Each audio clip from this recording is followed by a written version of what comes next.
नमस्कार दोस्तों, मैं डॉक्टर संजय सर वेलकम करते हैं आपका अनअकैडमी यूपीएससी हिंदी चैनल पर। बच्चों, आज आपकी क्लास है क्षेत्रीय स्थापत्य कला।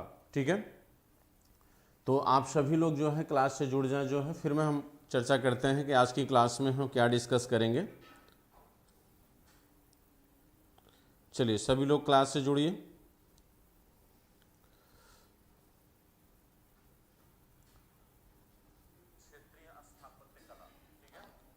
देखिए बच्चों, आज की क्लास में हम दो चीज़ें डिस्कस करेंगे। एक तो ये कि सल्तनत काल की स्थापना के बाद यानी सल्तनत काल के समय जो केंद्रीय स्थापत्य कला विकसित हुई दिल्ली या बड़े नगरों में, और सल्तनत काल के समापन के बाद या सल्तनत काल के पतन के बाद जो क्षेत्रीय कला उभरी, यानी सल्तनत काल ने जब समापन पे गया यानी जब इसका पतन हुआ तो प्रांतों का उदय होता है, यानी प्रांतीय क्षेत्रों में एक क्षेत्रीय कला का जन्म हुआ। उसी तरह मुगलों के पतन के बाद भी क्षेत्रीय कला का उदय होता है। तो आज जो क्षेत्रीय कला हम पढ़ने जा रहे हैं या जिसको प्रांतीय कला भी आप कह सकते हैं, ठीक है, उनमें मुगलों के पतन के बाद की कला और सल्तनत काल के पतन की बाद की कला दोनों क्या है, शामिल है। ठीक है, यानी कहने का मतलब है कि जो प्रांत थे, चाहे वो जौनपुर रहा या गुजरात रहा या आपका मालवा रहा या बीजापुर रहा, अहमदनगर रहा, गोलकुंडा रहा, ये जो प्रांत थे, इन प्रांतों में जो कला का या जो स्थापत्य कला का उद्भव हुआ, अब वह स्थापत्य कला चाहे सल्तनत काल के बाद की हो या चाहे मुगल काल या मुगल काल के बाद की हो, हम सबको एक साथ पढ़ने की कोशिश करेंगे कि इन प्रांतों की कला कैसी थी। तो उसमें जो ड्यूरेशन है वो कहीं न कहीं सल्तनत काल से लेकर मुगल काल तक आपको दिखाई देगा। ठीक है, तो ओवरऑल हम कहें तो आज की क्लास में हमारा जो कोर्स है वो मूल रूप से आपके कुछ क्षेत्रीय कलाओं से जुड़ा हुआ है। बच्चों सभी लोग लाइव हो जाइए फटाफट।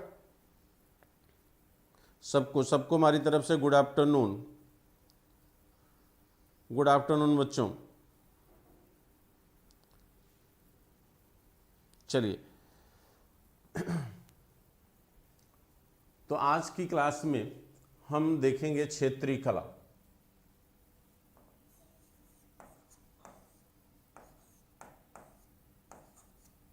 क्षेत्रीय कला, ठीक है।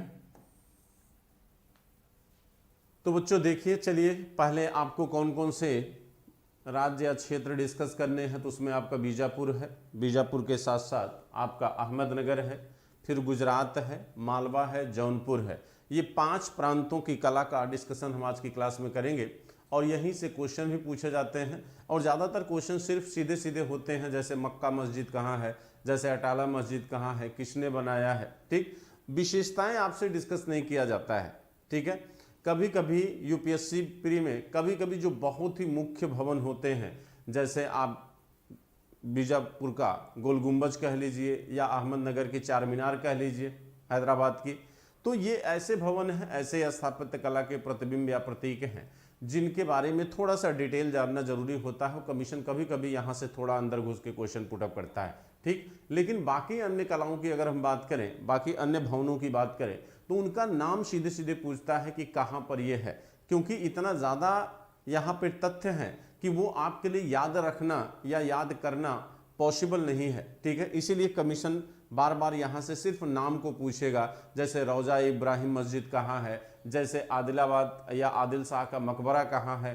तो इस तरह से क्वेश्चन किए जाते हैं। ठीक है, तो यहाँ पर हम कुछ विशेषताओं के साथ साथ, ज़्यादातर आज का जो आपका कोर्स है या क्लास है वो ज़्यादातर बच्चों तथ्यात्मक होगा, लेकिन साथ साथ हम कॉन्सेप्ट पे भी ध्यान रखेंगे कि क्या परिवर्तन दिख रहा है, क्या निर्माण में या क्या विशेषताओं में क्या चेंजेस दिख रहे हैं, उस पर भी हमारा पूरा फोकस होगा। ठीक है, तो चलिए हम क्लास को स्टार्ट करते हैं और स्टार्ट करते हैं कहाँ से, बीजापुर से। बीजापुर चूंकि दक्षिण का प्रदेश है और बीजापुर की कला बेहद बेहतर मानी जाती है, तो उससे वहाँ से शुरू करते हैं। लेकिन सबसे पहले थोड़ा सा हम चर्चा कर लेते हैं कि आखिर क्षेत्रीय कला का उद्भव हुआ कैसे, क्षेत्रीय कला का जन्म कैसे होता है।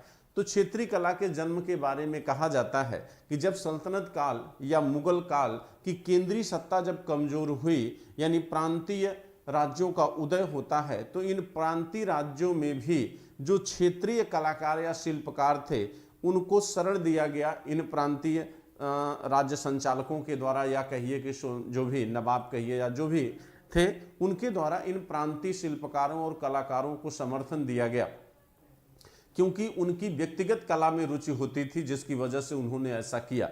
कहा जाता है कि केंद्रीय सत्ता कमजोर होने के बाद जो केंद्र में शिल्पकार या कलाकार थे, जब उन्होंने इस बात को देखा कि प्रांतों में भी प्रांतपति या नवाब जो हैं वो कहीं न कहीं कला को प्रोत्साहन दे रहे हैं या बढ़ावा दे रहे हैं, तब उन्होंने भी प्रांतों की तरफ अपना क्या करना शुरू किया, स्थानांतरण करना शुरू किया। यानी एक समय ऐसा आता है कि जो केंद्र के कलाकार थे, दिल्ली आगरा जैसे स्थानों के जो शिल्पकार और कलाकार थे बच्चों, वो धीरे धीरे प्रांतों की तरफ क्या हुए, विस्तारित हुए। इसीलिए कहा जाता है कि इन क्षेत्रीय प्रांतों में जिन कलाओं का जन्म हुआ या क्षेत्रीय स्थापत्य कलाओं के निर्माण में आप दोनों तत्वों का मिश्रण देखेंगे, यानी क्षेत्रीयता के साथ साथ केंद्रीय स्थापत्य कला के लक्षण भी हमें इसमें दिखाई देंगे। तो क्षेत्रीय कला में दो लक्षण हमको बहुत ध्यान में रखने हैं। जैसे अभी तक आपने केंद्रीय स्थापत्य कला में देखा कि केंद्रीय स्थापत्य कला में हिंदू मुस्लिम शैली का एक सम्मिश्रण दिखता है, और हिंदू मुस्लिम शैली का समन्वय या सम्मिश्रण इसलिए दिखता है क्योंकि आपको पता है कि ऐसा क्यों हुआ, बार बार मैं इस बात को बता चुका हूं, क्योंकि हिंदू शिल्पकारों ने ही इनकी कलाओं का निर्माण किया। राजकोष के अभाव में इन्होंने हिंदू स्थापत्य कला को नष्ट करके उसी के ऊपर इस्लामिक स्थापत्य को जन्म दिया, जिसकी वजह से कि इंडो इस्लामिक शैली का जन्म होता है। लेकिन क्षेत्रीय कलाओं में एक और अंतर दिखेगा। क्षेत्रीय कलाओं में इंडो इस्लामिक परंपरा तो दिखेगी ही दिखेगी, साथ साथ यहाँ पर क्षेत्रीयता के साथ साथ केंद्रीयता के तत्व भी दिखाई देंगे, यानी क्षेत्रीय कला शैली के साथ साथ केंद्रीय कला शैली का सम्मिश्रण भी दिखाई देगा। तो ये दोनों बातें आपको ध्यान में रखना है, जो अंतर करती है कहीं न कहीं केंद्रीय स्थापत्य कला से क्षेत्रीय स्थापत्य कला को। ठीक है बच्चों, मेरी बात आपको समझ में आ रही है? देखिए इतनी संख्या से काम नहीं चलेगा बच्चों आपकी, ठीक है। अपनी संख्या को आप लोग बढ़ाइए, ठीक है। आप हमें हतोत्साहित मत करिए। देखिए मौसम अच्छा है, निसर्ग महाराष्ट्र में आ चुका है, मौसम सुहावना है, ठीक है, बहुत ज़्यादा नुकसान भी नहीं है, तो उसका आनंद पढ़ाई के साथ लीजिए आप लोग कम से कम। तो चलिए आप लोग अपनी संख्या बढ़ाओ बच्चों, अपनी संख्या बढ़ाइए। आप लोग बेहद कम संख्या आपकी, 40 संख्या बहुत कम संख्या है, ठीक है। सबको नमस्ते हमारी तरफ से।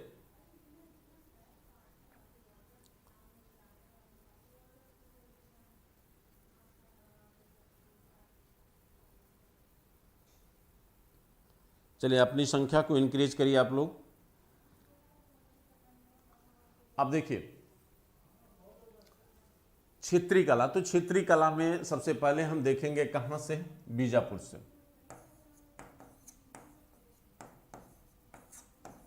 बीजापुर, इसको आदिल शाही वंश कहा जाता है।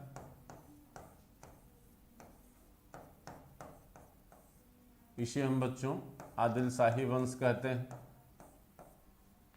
इसे क्या कहते हैं, आदिल शाही वंश कहा जाता है, ठीक।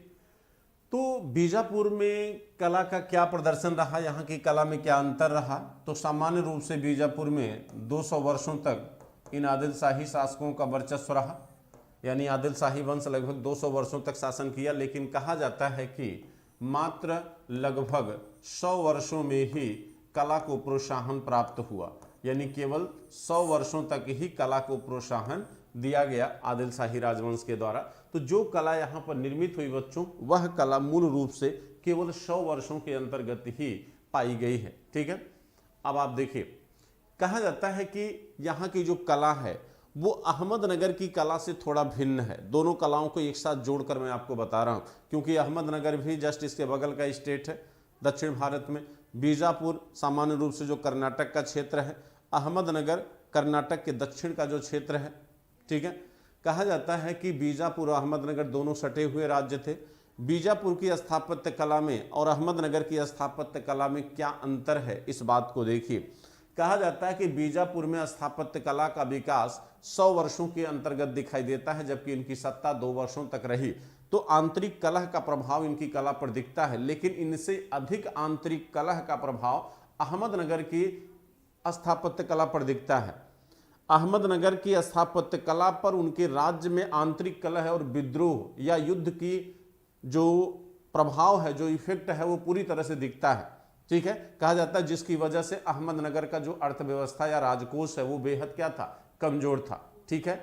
और अर्थव्यवस्था कमजोर होने के कारण ही अहमदनगर राज्य में कला की विशेष प्रगति हमें दिखाई नहीं देती, यानी वहां पर कला का ज्यादा डेवलपमेंट अहमदनगर स्टेट में हमको नहीं दिखता। लेकिन फिर भी जो कला विकसित हुई है, जैसे चार मीनार को ले लीजिए आप, या निजाम शाह के मकबरे को ले लीजिए, या चांद बीबी के राजप्रसाद यानी भवन को ले लीजिए, या बागे रौजा मस्जिद को ले लीजिए, या बागे बहिश्त को ले लीजिए, यानी जो भी कलाएं डेवलप हुई बच्चों, जो भी कलाएं विकसित हुई हैं अहमदनगर में, उनकी सबसे खास विशेषता ये रही है कि क्योंकि यहाँ पर स्थापत्य कला में भी, स्थापत्य कला चूंकि देखिए, स्थापत्य कला किसी भी राज्य की कहीं न कहीं जो राजकोषीय नीति होती है उसकी मजबूती पर डिपेंड होती है। अर्थव्यवस्था अगर मजबूत है तो कला का विकसित स्वरूप भी दिखाई देता है, लेकिन अगर अर्थव्यवस्था कमजोर है बच्चों तो कला उतनी विकसित अवस्था में नहीं दिखती। उस तरह से आपको अहमदनगर में भी दिखेगी। कहा जाता है कि अहमदनगर के जो भवन है, दोनों को एक साथ जोड़ के बता रहा हूं, अहमदनगर के भवन जब देखेंगे तो वो सादे दिखेंगे, एकदम सादे और सरल तरीके से निर्मित किए गए हैं, उनमें कहीं भी अलंकरण की प्रवृत्ति आपको दिखाई नहीं देगी। और दूसरी चीज आप देखेंगे, अगर आप बीजापुर में आ जाइए तो बीजापुर में जो भवन है वो भव्य है, उच्च कोट के भवन है, जिनके निर्माण को देखकर पर्सी ब्राउन ने भी कहा कि ये उच्च कोट के भवनों की श्रेणी में आते हैं। वो पूरी तरह से क्या है, भव्य हैं। और कहा जाता है कि जहां पर आप देखेंगे कि अहमदनगर में अलंकरण नहीं दिखता है, वहीं बीजापुर के भवनों में अलंकरण पूरी तरह से दिखाई देता है। यानी सजावट का जो प्रदर्शन अहमदनगर में नहीं किया गया है अर्थव्यवस्था की कमजोरी की वजह से, वही बीजापुर के भवनों में कहीं न कहीं आपको अलंकरण पूरी तरह से दिखाई देगा। ठीक है, पहला अंतर दोनों में देखिए। दूसरे अंतर पे आइए तो कहा जाता है कि आप एक तरह से अहमदनगर में जब देखेंगे तो अहमदनगर में जो भवन है वो चारों तरफ जो है बाग से क्या है, घिरे हैं। भवन जो वहाँ पर बने हुए हैं उन भवनों को चारों तरफ से बाग से घेरा गया है। और जबकि आप बीजापुर के भवनों में देखेंगे तो वहाँ पर बाग के निर्माण का प्रयोग नहीं किया गया बच्चों। वहाँ पर सिर्फ जो है कहा जाता है कि ये उच्च कोट के जो भवन है पूरी तरह से वो अलंकरण सजावट से क्या है, युक्त हैं। उनमें गुंबजों का बेहद प्रयोग किया गया है, छज्जों का निर्माण हुआ है, बेलबूटों का प्रयोग किया गया है। ये सारी संकल्पनाएं आपको बीजापुर के भवनों में दिखाई देती है, जिसकी वजह से कहा जाता है कि यहाँ के भवन पूरी तरह से सुसज्जित और अलंकृत थे, जो सजावट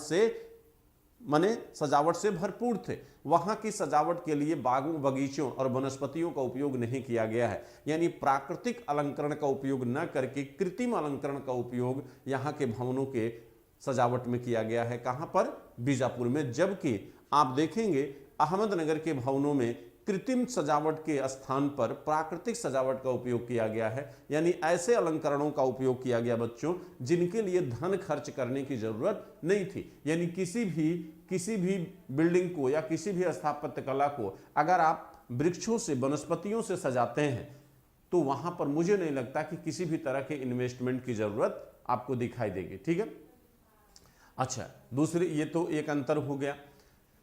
अगर हम मीनार की बात करें, मीनार इस्लामिक स्थापत्य कला की एक सबसे महत्वपूर्ण विशेषता रही है कि मीनारों का उपयोग किया गया। जहां हिंदू स्थापत्य कला में आप स्तंभों का उपयोग देखते हैं, वहीं इस्लामिक स्थापत्य कला में आप मीनारों का उपयोग देखते हैं। ठीक, देखते हैं ना।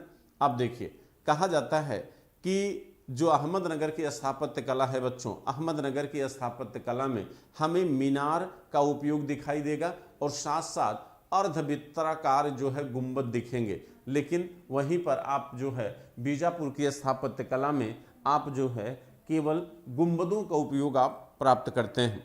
ठीक है, वहां पर आपको केवल गुंबदों का उपयोग आपको दिखेगा। ठीक, चलिए तो हम शुरुआत करते हैं कहां से, बीजापुर से।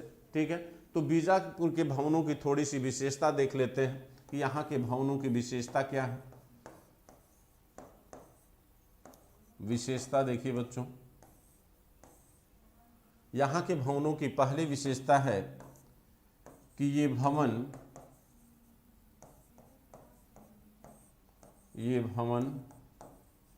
भव्य एवं उच्च कोटि के हैं। ये भवन भव्य एवं उच्च कोटि के हैं। ठीक है, पहली विशेषता। विशेषता नंबर 2, भवनों में अलंकरण अलंकरण का बहुतायत उपयोग किया गया है। बहुतायत उपयोग है, यानी भवनों को सजावट किया गया है, भवनों को कहीं न कहीं अलंकृत किया गया है बच्चों। ठीक है, इसके साथ साथ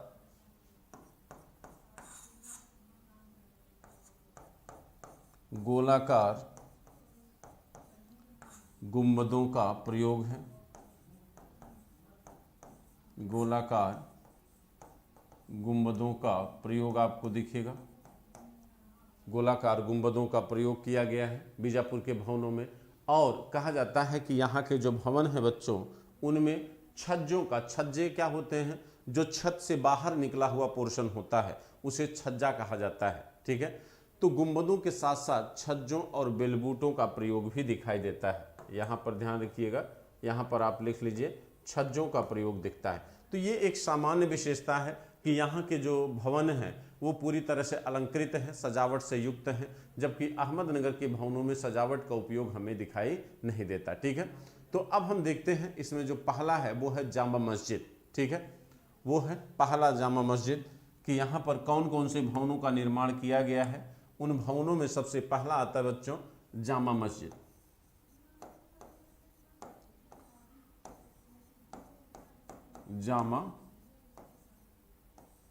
जामा मस्जिद। ठीक है, देखिए सबसे पहला कौन सा है, जामा मस्जिद। कहा जाता है जामा मस्जिद जो है किसके द्वारा निर्मित की गई है या किसका मकबरा है ये, कहा जाता है ये आदिल शाह प्रथम के द्वारा निर्मित है। ठीक है, इस मस्जिद का निर्माण आदिल शाह प्रथम के द्वारा है, लेकिन इसके पूर्व एवं उत्तर की जो दीवार है वो पूरी तरह निर्मित नहीं है। यानी आप कह सकते हैं कि इस जामा मस्जिद का जो निर्माण है वो भले ही आदिल शाह के द्वारा किया गया है, लेकिन यह निर्माण क्या है, अधूरा है। इसका निर्माण बच्चों आदिल शाह प्रथम के द्वारा है, लेकिन इसका जो निर्माण है वह कैसा है, निर्माण इसका अधूरा है। निर्माण अधूरा है, ये पूरी तरह से संपूर्ण नहीं हो पाई है। ठीक है, यह एक ऐसी मस्जिद है जिसका निर्माण कार्य पूरा नहीं हुआ है। ठीक, दूसरी इसकी जो विशेषता है कि मस्जिद का जो आकार है बच्चों, मस्जिद का आकार आयताकार है। मस्जिद का आकार आयताकार है। मस्जिद का आकार बच्चों कैसा है, आयताकार है। मस्जिद का आकार कैसा है, आयताकार आकार है इसका। ठीक है, और सबसे बड़ी बात ये कि जो मस्जिद है आयताकार, इसकी जो लंबाई चौड़ाई की अगर हम बात करें तो आयताकार है, तो इसे कहा जाता है 450 गुणे 225 फीट के आकार में है। 450 गुणे 225 फीट के संरचना में दिखाई देती है। ठीक है, तो माने इसका आकार 450 फीट लंबा है और 225 फीट क्या है, चौड़ा है। ठीक, कहते हैं जो मस्जिद बनी है, सपोज करिए मान लीजिए ये मस्जिद है, ये मान लीजिए ये मस्जिद है आयताकार। इस मस्जिद के बीच में यहाँ पर एक आंगन है। आंगन कैसा है, आंगन वर्गाकार है बच्चों। ये आंगन कैसा है, वर्गाकार है। मस्जिद के बीच में एक आंगन का निर्माण किया गया है और आंगन कैसा है, ये वर्गाकार आंगन है। आंगन कैसा है, वर्गाकार है। ठीक है, कहते हैं कि आंगन वर्गाकार बना हुआ है और आंगन में लाल पीले पत्थरों का उपयोग किया गया है। ठीक है, और इसकी सजावट में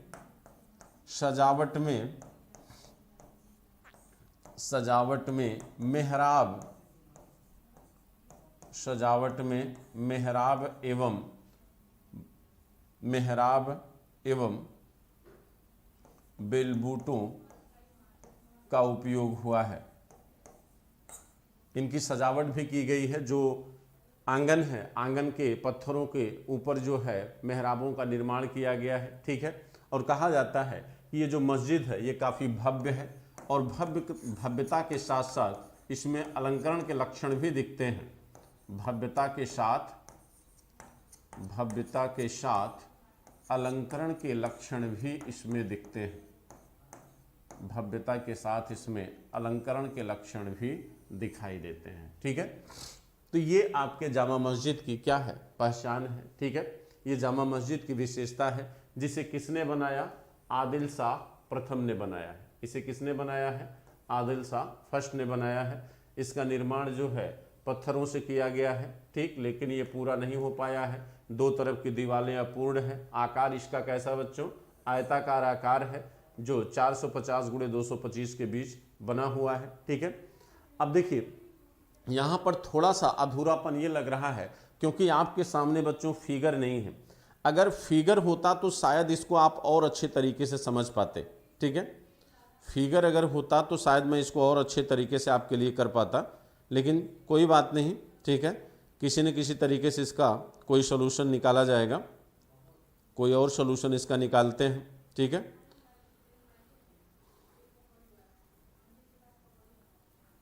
चलिए अभी आप केवल ये जान लीजिए मोटा मोटा कि कौन सा भवन या कौन सी स्थापत्य कला कहाँ पे है। फिर देखेंगे किसी क्लास में जो है फिगर के थ्रू आपको चीज़ों को समझा देंगे तो आपको एकदम दिमाग में बैठ जाएगा, ठीक। आगे चलते हैं। अब देखिए रौजा-ए-इब्राहिम, अगला भवन कौन सा है? देखिए अभी हम जो भी बात कर रहे हैं बीजापुर में, अगला भवन है बच्चों रौजा-ए-इब्राहिम। रौजा-ए-इब्राहिम, देखिए यह भवन भी कहाँ है? बीजापुर में है। ये भवन बच्चों कहाँ है? बीजापुर में है। और इस भवन की जो सबसे बड़ी खासियत है, कहा जाता है ये जो भवन है बच्चों, इस भवन में दो बिल्डिंगें हैं, इसके अंदर दो बिल्डिंगें हैं। तो दो बिल्डिंगें कौन कौन सी हैं? एक मस्जिद है, ये इसकी सबसे बड़ी खासियत है।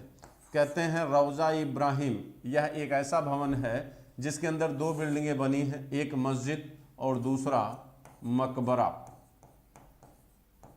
एक मस्जिद दूसरा मकबरा, ये दो बिल्डिंगें इसमें बनी हुई। ये ध्यान रखिएगा कि यह एक ऐसा भवन है जिसमें दो बिल्डिंगें बनी हुई है। और कहा जाता है, ये देखिए ये जो बीच का स्थान है, ये जो बीच का स्थान है, इस बीच में तालाब बना है। इस बीच में क्या बना हुआ है? तालाब बना है। और तालाब के साथ साथ यहाँ पर फव्वारा लगा हुआ है। तालाब के साथ साथ यहाँ पर फव्वारा लगा हुआ है बच्चों, ठीक है। तालाब के साथ साथ यहाँ पर क्या लगा है? फव्वारा लगा हुआ है, ठीक। तो ये कहीं न कहीं एक थोड़ा सा डिफरेंट है, ठीक है। अन्य भवनों से क्या है? डिफरेंट है, ठीक। अच्छा, डिफरेंट इसलिए भी है क्योंकि कहा जाता है कि इसकी जो छत है, जो इसकी छत बनी है बच्चों, इस भवन की जो छत है वो पूरी तरह से क्या है? अलंकृत है। इसकी जो छत है वो कैसी है? अलंकृत है। इसकी छत कैसी है? अलंकृत है, ठीक। तो ये इस भवन की खास बात है। और ये कहाँ पर बना हुआ है? बीजापुर में बना हुआ है, जिसे आप कहते हैं रौजा-ए-इब्राहिम, ठीक। अब हम आते हैं बीजापुर की सबसे इंपॉर्टेंट जो इमारत है, जो स्थापत्य कला का सबसे बेहतर प्रतिबिंब माना जाता है, उसे कहा जाता है मोहम्मद आदिल शाह का मकबरा, ठीक है, जिसे आप गोल गुंबज कहते हैं। और इस गोल गुंबज की जो सबसे बड़ी खासियत है वो ये है बच्चों कि दुनिया का ये सबसे बड़ा गोल गुंबज है। इसका जो शिखर बना हुआ है, ठीक है, वो दुनिया का सबसे बड़ा है। कहा जाता है उस गुंबद का व्यास जो है 144 फीट है, ठीक। तो मोहम्मद आदिल शाह जो बीजापुर के शासक थे, उनका जो मकबरा है उसी को हम क्या कहते हैं? गोल गुंबद कहते हैं।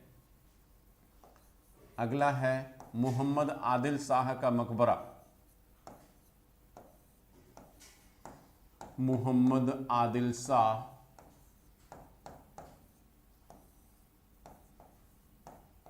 मोहम्मद आदिल शाह का मकबरा। मोहम्मद आदिल शाह का मकबरा, इसी को क्या कहा जाता है? गोल गुंबद कहते हैं। इसी को क्या कहते हैं बच्चों? गोल गुंबद, ठीक है। इसको हम क्या कहते हैं? गोल गुंबद कहते हैं, ठीक। अब देखिए कहा जाता है यह विश्व का सबसे बड़ा गोल गुंबद है। विश्व का सबसे बड़ा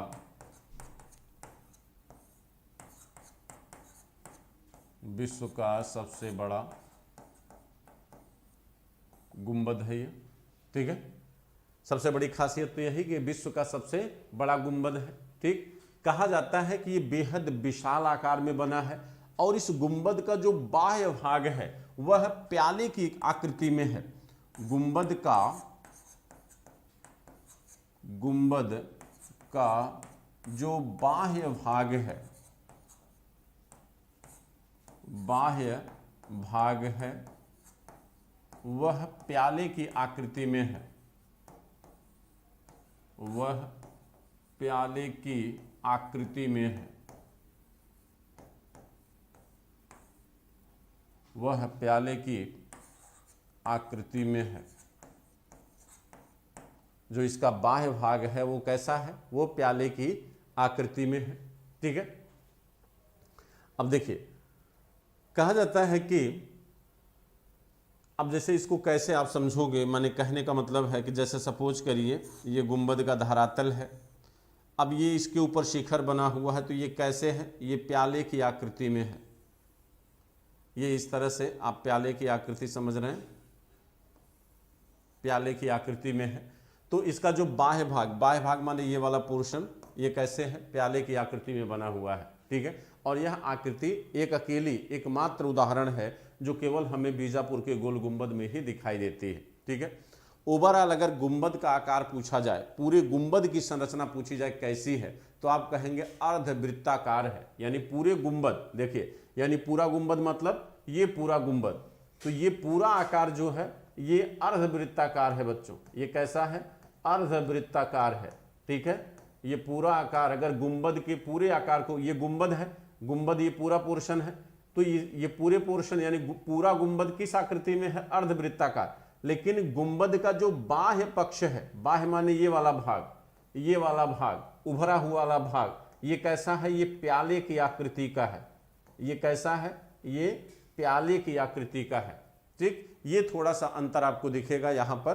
ठीक है, तो ये पोर्शन प्याले की आकृति में है, बाकी पूरा जो है ओवरऑल गुंबद कैसा है, वो अर्धवृत्ताकार की आकृति में है। यानी पूरा गुंबद जो है वो अर्धवृत्ताकार की आकृति में है, और गुंबद का जो बाह्य पोर्शन है वो कहीं न कहीं कैसा है, प्याले की तरह है। अब देखिए ये जो गुंबद का जो व्यास है, ये व्यास होगा।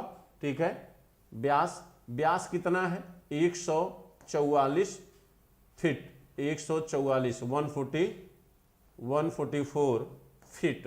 ठीक है, 144 फीट गुंबज का क्या है, व्यास है। ठीक, और ये कहां बना हुआ है बच्चों, बीजापुर में। कहा जाता है इस गुंबज की बनावट पर, ये दुनिया का सबसे बड़ा गुंबज तो है ही, इसकी बनावट पर हमें ईरानी और तुर्की निर्माण यानी ईरानी और तुर्की स्थापत्य कला का प्रभाव भी दिखता है। तो इस गुंबज के निर्माण में आपको ईरानी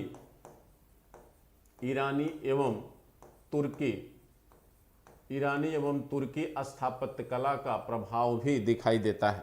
ठीक है, तो ये एक प्रभाव, यह एक इफेक्ट यहाँ पर दिखता है कि इसमें ईरानी एवं तुर्की प्रभाव भी हमें दिखाई देता है। ठीक, ये सबसे बड़ी खास बात है इस गोल गुंबद भवन की।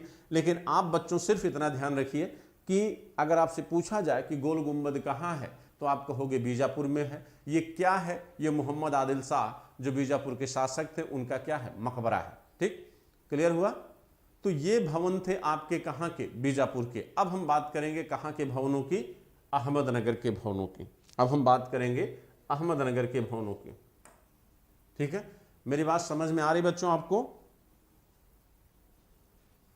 मेरी बात आप लोगों की समझ में आ रही है। ठीक है, चलिए तो अब आगे देखते हैं अहमदनगर के भवन।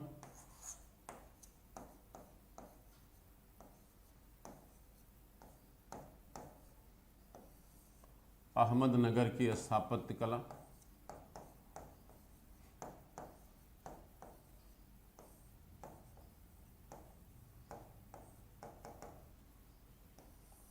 अहमदनगर की स्थापत्य कला की विशेषता क्या है? हमने आपको बताया कि चूंकि अहमदनगर लगभग हमेशा आंतरिक तौर पर युद्धों में व्यस्त रहा, आंतरिक गृह कला के वजह से इनकी अर्थव्यवस्था क्या थी, कमजोर थी, जिसकी वजह से इनके जो भवन हैं,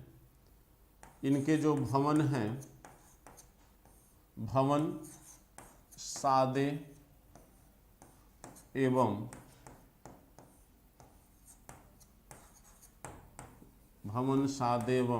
अलंकरण विहीन है।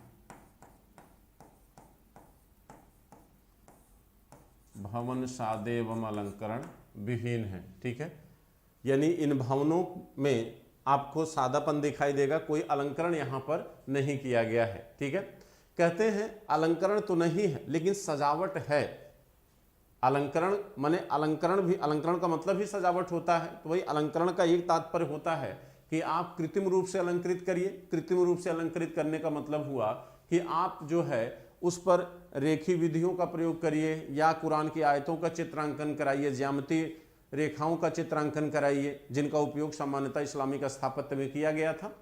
यहाँ पर इन सारी चीज़ों का उपयोग न करके, मेहराबों का उपयोग न करके यहाँ पर प्राकृतिक अलंकरण का उपयोग हुआ है। प्राकृतिक अलंकरण का मतलब है कि भवनों के बगल में बागीचों का निर्माण किया गया है। भवनों के चारों तरफ, भवनों के चारों तरफ, भवनों के चारों तरफ बाग एवं बगीचों का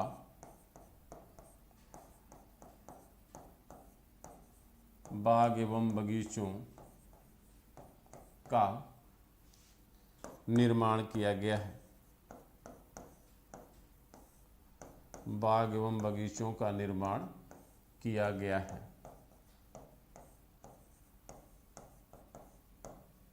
बाग एवं बगीचों का निर्माण किया गया है। ठीक है, तो ये चीज एक दिखती है। ठीक, अब देखिए कहा जाता है कि ये जो भवन है अहमदनगर के जो भवन बने हैं, इनमें छोटे आकार के पत्थर, यानी इनमें छोटे आकार के पत्थरों और पतली मीनारों का उपयोग किया, जो दर्शाता है कि इनकी अर्थव्यवस्था क्या है, कमजोर है। कहते हैं मीनारें उपयोग तो हुई लेकिन वो मीनारें बेहद क्या है, पतली पतली हैं। बात समझ रहे हैं? यानी इनके जो पत्थर उपयोग किए गए निर्माण में वो बेहद क्या है, छोटे हैं। मीनारें जो बनाई गई हैं वो बेहद क्या है, पतली हैं, जो कहीं न कहीं इनकी आर्थिक कमजोरी को क्या करती हैं, दर्शाती हैं। तो तीसरी जो विशेषता है कि छोटे पत्थरों का उपयोग, छोटे पत्थरों का उपयोग एवं पतली मीनारों का उपयोग किया गया है, एवं पतली मीनारों का उपयोग किया गया है। ठीक, और इनका जो गुंबद है, गुंबद अर्धवृत्ताकार है। गुंबद कैसा है इनका? गुंबद जो है अर्धवृत्ताकार है। गुंबद जैसा कैसा है इनका? अर्धवृत्ताकार है। तो ये अहमदनगर की कलाओं का क्या है, यानी अहमदनगर की स्थापत्य कला की ये विशेषता है बच्चों। ठीक है, अब हम देखेंगे अहमदनगर में कौन कौन सी बिल्डिंगें बनी हैं। ठीक, तो चलिए उसमें सबसे पहला जो भवन है वो है अहमदनगर का किला, जिसका निर्माण किसने किया है? निजाम शाह ने किया है। तो सबसे पहला भवन है, ठीक है, जिसे आप कहते हैं अहमदनगर का किला। अहमदनगर का किला।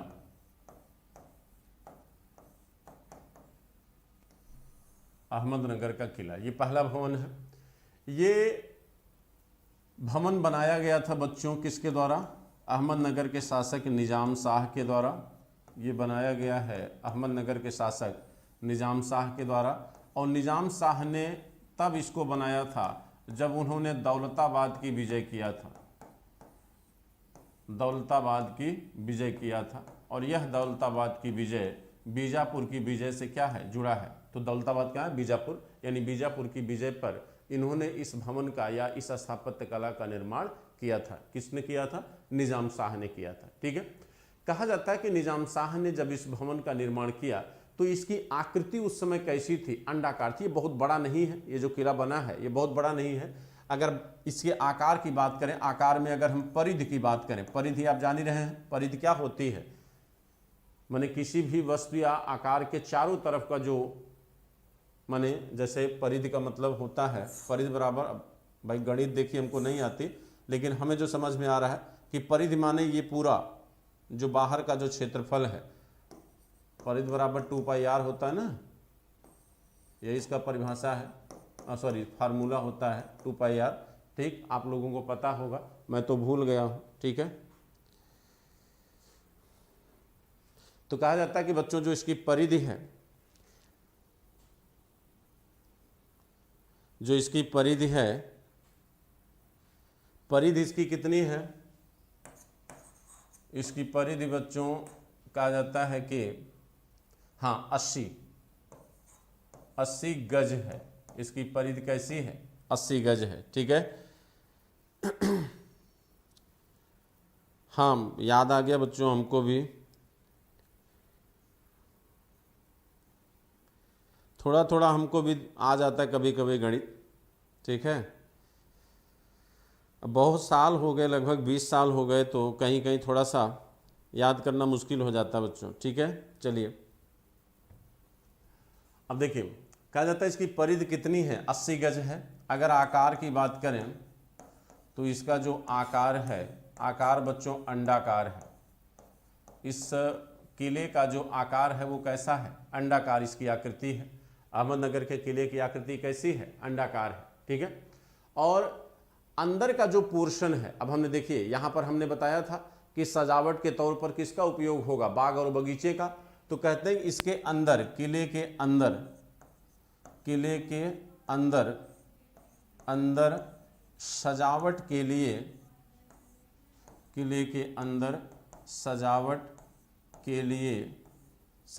के लिए किले के अंदर सजावट के लिए बाग और बगीचों का उपयोग है, बाग एवं बगीचों का उपयोग है, बाग एवं बगीचों का उपयोग किया गया है। यानी किले का जो आंतरिक भाग है उसमें बाग और बगीचों का उपयोग किया गया है। ठीक है, अच्छा जो दीवारें हैं किलों की या जो छत है, उन छतों को आप देखेंगे तो उसमें मेहराबों का पीले और लाल रंगों का उपयोग हुआ। ये एक थोड़ा सा डिफरेंट है। जो छत है, छत में लाल एवं पीले रंग के साथ मेहराब का उपयोग हुआ है। ठीक है, ये एक चीज ध्यान दीजिए। और सबसे बड़ी बात ध्यान ये देना है कि जो छत है, कहा जाता है कि छत के साथ फर्श में भी, यहाँ जो फर्श है उस फर्श में भी लाल एवं पीले रंगों का उपयोग हुआ है। फर्शों में भी लाल एवं पीले रंगों का उपयोग दिखाई देता है। ठीक है, फर्श में भी लाल एवं पीले रंग का उपयोग आपको क्या होगा, दिखता है। ठीक है, तो ये है आपका जो है, जिसको आप कहते हैं अहमदनगर का किला। अच्छा, अहमदनगर का जो किला है बच्चों, उसमें एक प्रवेश द्वार बना हुआ है। उस प्रवेश द्वार के जस्ट बगल में ही एक मस्जिद है, जिसका नाम है एक बच्चों वहाँ एक मस्जिद बनी हुई है, अभी थोड़ी बाद में बताते हैं। ठीक है, हाँ एक चीज़ और है, कहा जाता है इसी के बगल चांद बीबी का भवन है, सॉरी राजप्रसाद जिसे कहते हो आप, महल कह सकते हैं।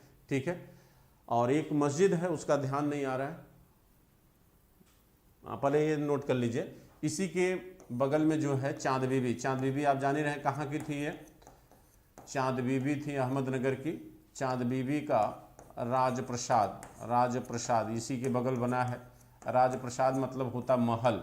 ठीक है, और इसी के प्रवेश द्वार यानी किले के एकदम जो प्रवेश द्वार है उसी के बगल में एक मस्जिद थी जिसका नाम था, अब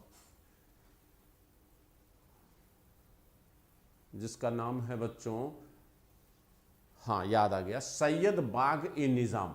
उसका नाम है सैयद बाग ए निज़ाम, सैयद बाग ए निज़ाम। ये मस्जिद है जो इस किले के एकदम प्रवेश द्वार पर बनी हुई है, सैयद बाग ए निज़ाम। ठीक है, तो दो चीज़ें ध्यान रखना, ये चांद बीबी प्रशासनिक काम की थी, एक योद्धा का काम इसने किया था, तो चांद बीबी का नाम मत भूलिएगा, अकबर भी नहीं भूले थे इसको। ठीक है, गोलकुंडा से भी चांद बीबी का संबंध है, जब राजनीतिक इतिहास पढ़ाएंगे तो वहाँ चांद बीबी की चर्चा हम करेंगे आपके सामने। ठीक है, तो ये रहा अहमदनगर का किला। इसके बाद कहा जाता है यहाँ पर अहमदनगर में और कुछ महत्वपूर्ण भवन हैं जिनकी चर्चा हम कर लेते हैं। तो अन्य महत्वपूर्ण भवनों में कौन कौन से हैं, जैसे बाग-ए-रौजा, बाग-ए-रौजा। अन्य भवन कौन कौन से हैं, बाग-ए-रौजा। और बाग-ए-रौजा इसकी सबसे बड़ी खासियत है, ये एक बाग-ए-रौजा की जो सबसे बड़ी खासियत है बच्चों, इसमें काले पत्थरों का उपयोग हुआ है।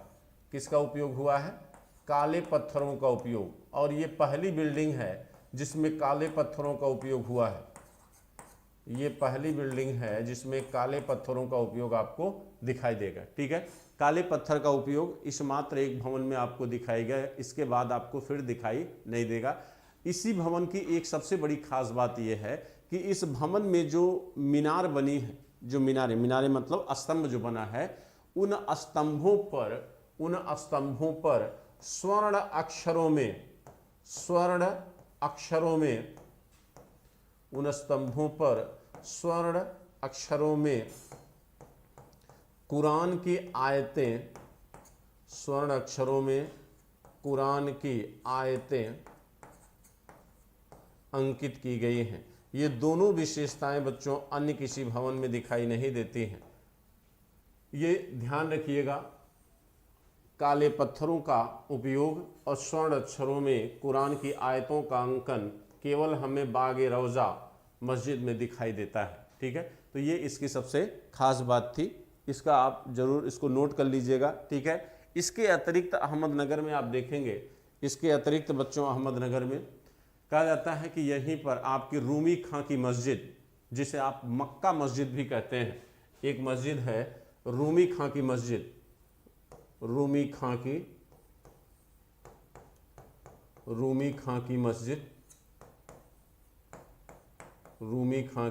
मस्जिद, इसे मक्का की मस्जिद कहा जाता है। ये थोड़ा इम्पोर्टेंट है, ध्यान रखिएगा। मक्का की मस्जिद अगर आपसे पूछेगा तो आप मक्का और मदीना चले जाओगे, इसलिए ध्यान रखना ये मक्का की मस्जिद कहाँ है, अहमदनगर में है। ठीक है, कहाँ पे है, अहमदनगर पे है। यहीं पर एक मस्जिद है जिसे कहते हैं कोटला मस्जिद। कोटला माने फिरोज शाह कोटला नहीं, फिरोज शाह कोटला तो दिल्ली में है। कहा जाता है बुरहान निजाम शाह ने इसे बनाया था। एक अगली मस्जिद है, एक ये हो गई, एक है कोटला मस्जिद, ये भी अहमदनगर में है। कोटला मस्जिद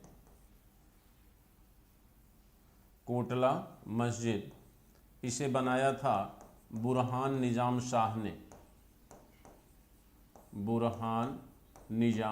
ने बनाया था। इसे बुरहान निजाम शाह के द्वारा निर्मित किया गया था बच्चों। इस मस्जिद को भी आप ध्यान में रखना। और पीली मस्जिद, जिसे पीला गुंबद कहते हैं। पीला गुंबद क्या है, पीला गुंबद ये भी अहमदनगर में है। और ये पीला गुंबद क्या है, ये रूमी खां का मकबरा है। ये रूमी खां का मकबरा है। ये क्या है, ये रूमी खां का मकबरा है। ऊपर रूमी खां मस्जिद है, ऊपर क्या है, रूमी खां की मस्जिद है, जिसे मक्का मस्जिद कहते हैं। और पीला गुंबद जिसे कहते हैं, इसे आप क्या कहते हैं, इसे आप रूमी खां का मकबरा कहते हैं बच्चों। तो ये आपकी कुछ इम्पोर्टेंट जो इमारतें थी अहमदनगर की, उनके नाम की चर्चा हमने कर दिया है। ठीक, और मुझे लगता है इससे ज़्यादा आपको नहीं पूछेगा, और पूछा जाता है तो सिर्फ जो है आपकी बाग-ए-रौजा और या अहमदनगर का किला। ठीक है, इसके विषय में पूछा जाता है।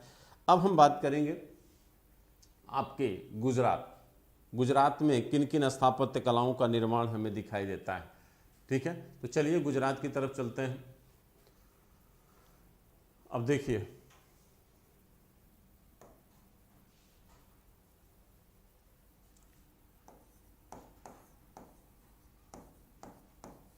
बच्चों, गुजरात में हम यहाँ पर आपको ये बता दें कि कौन कौन सी इमारतें यहाँ पर बनी हैं। और सबसे बड़ी बात, गुजरात में इस्लामिक शैली के साथ साथ यहाँ पर जैन शैली भी दिखेगी। यानी गुजरात में एक सबसे बड़ी विशेषता ये थी कि यहाँ की जो स्थापत्य कला है उसमें इस्लामिक शैली के साथ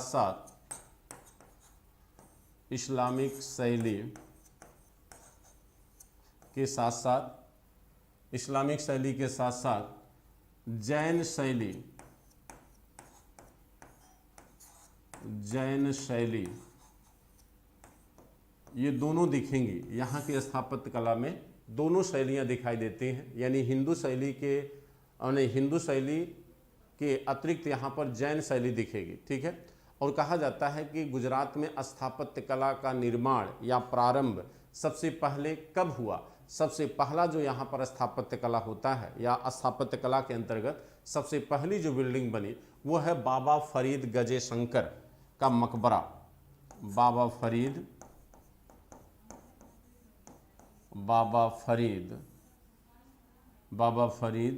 गज ए शंकर, बाबा फरीद गज ए शंकर का मकबरा। और आप जानते हैं बच्चों, ये मकबरा जो है कहाँ पे है, पाटन में। और पाटन कहाँ है, गुजरात में। कहा जाता है ये बाबा फरीद चिश्ती संप्रदाय के थे। किस संप्रदाय से थे, चिश्ती संप्रदाय से थे। औलिया के गुरु भी थे। ठीक है। और बाबा फरीद का जो मकबरा बना, यहीं से गुजरात में स्थापत्य कला का क्या होता है, प्रारंभ होता है। इस मकबरे का निर्माण 1300 ईस्वी में किया गया था और यहीं से धीरे धीरे स्थापत्य कला का निर्माण होना शुरू होता है। और अगली जो मस्जिद बनी उसे कहा गया अदीना मस्जिद। अगली जो स्थापत्य कला है उसका नाम है अदीना मस्जिद। अदीना मस्जिद, ये इसी को आप एक नाम और देते हैं जिसे कहते हैं जामा मस्जिद। अदीना मस्जिद को ही बच्चों गुजरात में हम एक नाम और देते हैं और वह नाम है जामा मस्जिद। जामा मस्जिद, अदीना मस्जिद को ही जामा मस्जिद भी कहा जाता है। ठीक। यहीं पर जो खंभात है, खंभात के क्षेत्र में एक मस्जिद बनी है जिसे खंभात की जामा मस्जिद कहते हैं, जिसका निर्माण 1325 ईस्वी में हुआ था। खंभात की जामा मस्जिद, खंभात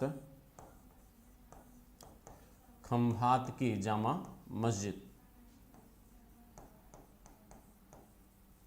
खंभात की जामा मस्जिद, ये भी आप लोग नोट कर लीजिएगा। ठीक है। और इसके अतिरिक्त और भी बहुत सारी इमारतें गुजरात में बनी हुई हैं, जैसे टंका मस्जिद है, हैबत खां की मस्जिद है, ये भी पूछा जा सकता है। नोट करना, नोट करिए। टंका मस्जिद,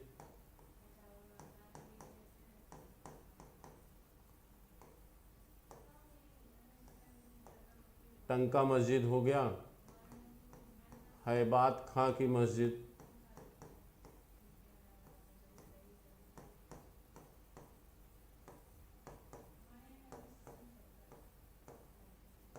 यहाँ का एक शासक था बच्चों महमूद बेगड़ा। महमूद बेगड़ा का नाम सुना होगा आप लोगों ने। कहा जाता है कि महमूद बेगड़ा ने जो है विद्यालय निर्माण करवाया था, कहाँ पर, गुजरात में। ठीक है। और महमूद बेगड़ा ने विद्यालय के साथ साथ बावलियाँ, बावलियाँ माने होता है झील, बावलियाँ, बावलियाँ, बावलियाँ, बावलियाँ मतलब होता है झील। देखिए, बावलिया मतलब होता बच्चों झील। बावलियाँ और विद्यालय, बावलियाँ और विद्यालय का निर्माण कराया था किसने, महमूद बेगड़ा ने। किसने कराया था, महमूद बेगड़ा।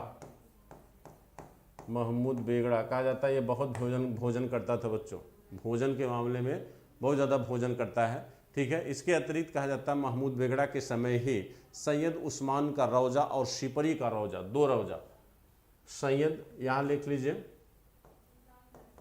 सैयद उस्मान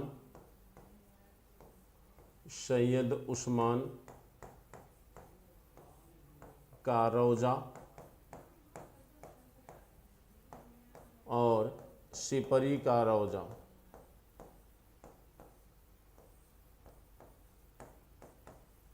शिपरी का रौजा, ये भी सारे कहाँ बने थे, गुजरात में बने थे। ठीक है।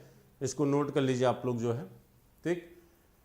तो ये निर्माण जितने भी हमने आपके सामने लिखे हैं, यहीं पर एक रानी का हुजरा था, उसको भी नोट कर सकते हैं, गुजरात में ही बना था। ठीक।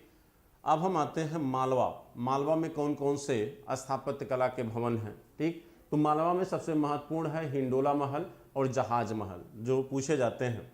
ठीक है। मालवा में कौन कौन से हैं,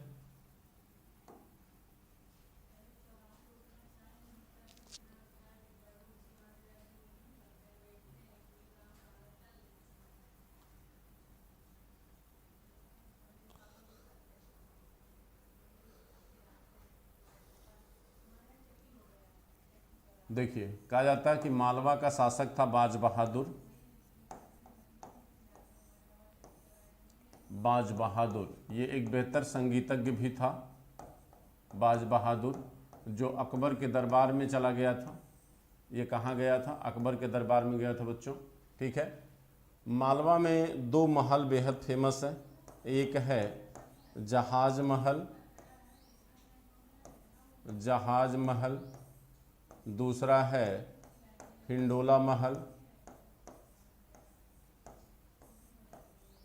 हिंडोला महल, तीसरा है रूपमती का महल,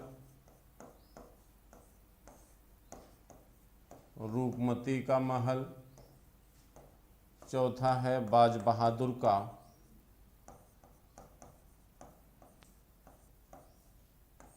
बाज बहादुर का मकबरा, बाज बहादुर का मकबरा। ये आप नोट कर लीजिए। ठीक है। बाज बहादुर के मकबरे के साथ उनका महल भी लिख लीजिएगा।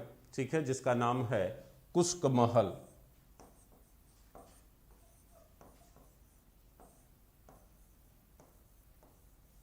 कुश्क महल। ठीक है।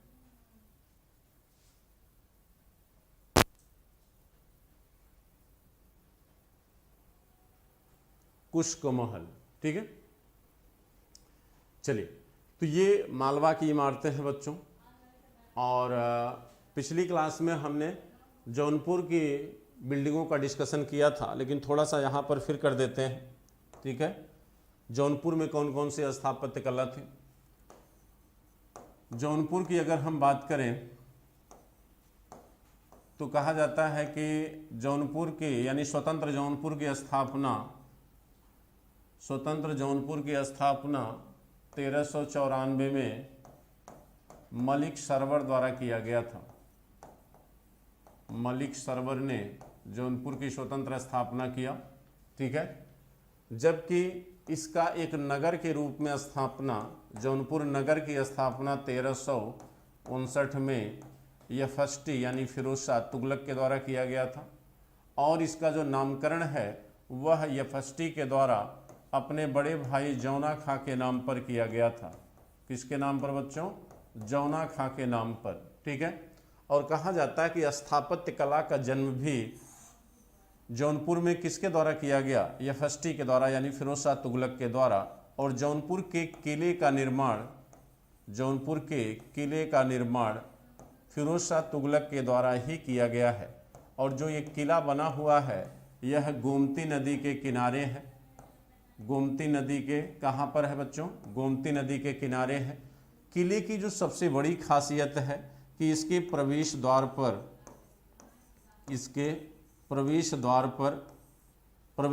पर हरे एवं पीले पत्थरों का उपयोग किया गया है।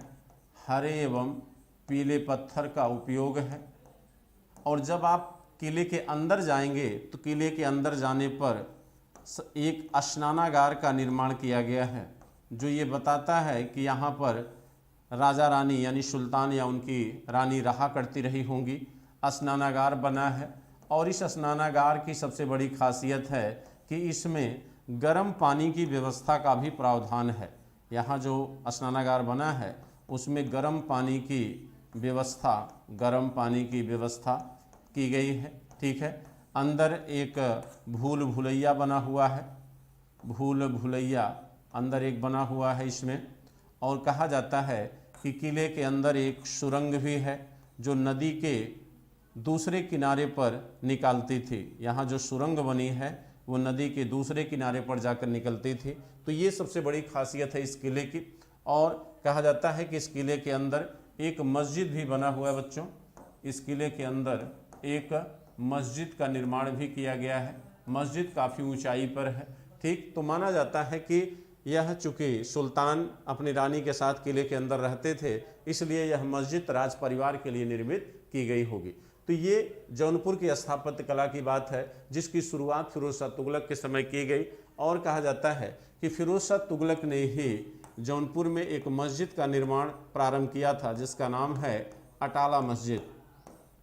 इसका निर्माण बच्चों यफष्टी के द्वारा ही शुरू किया गया था, ठीक है। और इस मस्जिद की जो सबसे बड़ी खासियत है अटाला मस्जिद की, उसके बारे में हम बात करते हैं कि अटाला मस्जिद की खासियत क्या है। तो अटाला मस्जिद की खासियत ये है कि यह अटाला मस्जिद जो है पहले देवी का मंदिर था, जिसे तोड़कर यफष्टी ने यहाँ पर मस्जिद का निर्माण कराने का निर्णय लिया। तो कहीं न कहीं हिंदू विरोधी नीति यफष्टी दिखाने का प्रयास करता है यहाँ पर। और ये मस्जिद में 3 तरफ से प्रवेश द्वार हैं। इस मस्जिद में बच्चों 3 तरफ से प्रवेश द्वार हैं, 3 तरफ से इसमें प्रवेश द्वार बने हुए हैं, ठीक है। यह मीनारों का उपयोग इसमें नहीं किया गया है, यह मीनार विहीन है। इसमें मीनार आपको नहीं दिखेगी, मीनार विहीन है। अंदर आप देखेंगे तो वर्गाकार आंगन है, वर्गाकार आंगन बना हुआ है, ठीक है। वर्गाकार आंगन है बच्चों, ठीक है।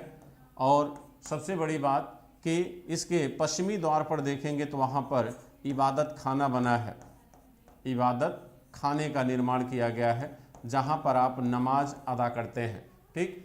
तो यह सबसे बड़ी बात यह है कि इस मस्जिद में मीनारों का उपयोग नहीं है। मस्जिद के अंदर ही एक वर्गाकार आंगन है, आंगन के बगल में एक इबादत खाना बना है, जहाँ पर आप मक्का और मदीना की तरफ अपना सर करके नमाज अदा करते थे, ठीक। तो ये इस मस्जिद की बड़ी खास बात है बच्चों।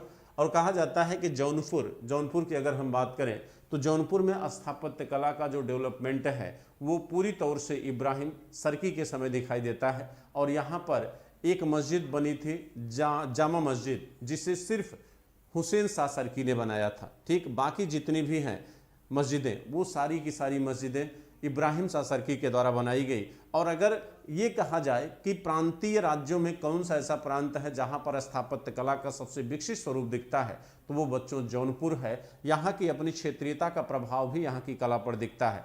लेकिन दुर्भाग्य ये था, कहा जाता है कि दिल्ली में जिस समय जौनपुर में सरकी सुल्तान शासन कर रहे थे, उसी समय दिल्ली में लोदी वंश का शासन था। तो जिस समय सिकंदर लोदी दिल्ली की गद्दी पर बैठा तो कहा जाता है कि इसने सरकी राज्य को बुरी तरह क्या किया, पराजित किया। और पराजित करने के बाद जो है, चूंकि सरकियों ने हमेशा दिल्ली को क्या किया, परेशान किया था। एक समय तो ऐसा आया था कि इन्होंने लोदियों को पराजित भी कर दिया था और राजनीति का केंद्र जौनपुर बन गया था, जिसकी वजह से इसे सिराज हिंद कहा जाता है। तो यहाँ पर यह ध्यान रखना है, कहा जाता है कि जब सिकंदर लोदी ने जौनपुर को हराया तो वह अपने गुस्से को, वह अपने माने कह सकते हैं आप जो है अपने बदले को पूरा करने के लिए वह सरकियों के द्वारा जो भी स्थापत्य कला का निर्माण जौनपुर में किया गया था उसको पूरा ध्वस्त करने का आदेश दे देता है। इसलिए जौनपुर की बहुत सारी स्थापत्य कलाएं नष्ट हो चुकी हैं। लेकिन कहा जाता है कि जब इन्होंने मस्जिदों को तोड़ना शुरू किया या मदरसों को तोड़ना शुरू किया तो यहाँ के जो अमीर वर्ग था, जो इस्लाम का कहीं न कहीं नेतृत्व करता माना जाता है, उस अमीर वर्ग के विरोध पर सिकंदर लोदी जो है इन अपनी इस क्रिया को क्या करता, रोक देता है, जिसकी वजह से जौनपुर में आज भी सरकी के समय की कुछ स्थापत्य कलाएँ क्या हैं, मौजूद हैं। जिसमें आपकी झझरी मस्जिद है, आपकी जामा मस्जिद है, आपकी जामी मस्जिद है, आपका अटाला मस्जिद है और आपका ये किला है। ये उसी का प्रतिबिंब है जिसकी वजह से ये बने रहे या बचे रहे, ठीक है। तो ये आज की क्लास में बच्चों हमने मूल रूप से आपके प्रांतीय राज्यों के विषय में चर्चा किया, ठीक है। और हमारा जो उद्देश्य था वो ये था कि आपको हम किसी तरह जो है ये एक टॉपिक कंप्लीट करें। यहाँ से चूँकि फैक्चुअल क्वेश्चन आते हैं, ठीक। तो मुकेश जी आज की क्लास यहाँ पर करते हैं समाप्त जो है, फिर शाम को मिलते हैं बच्चों 8 बजे। चलिए ठीक है, सबको गुड आफ्टरनून।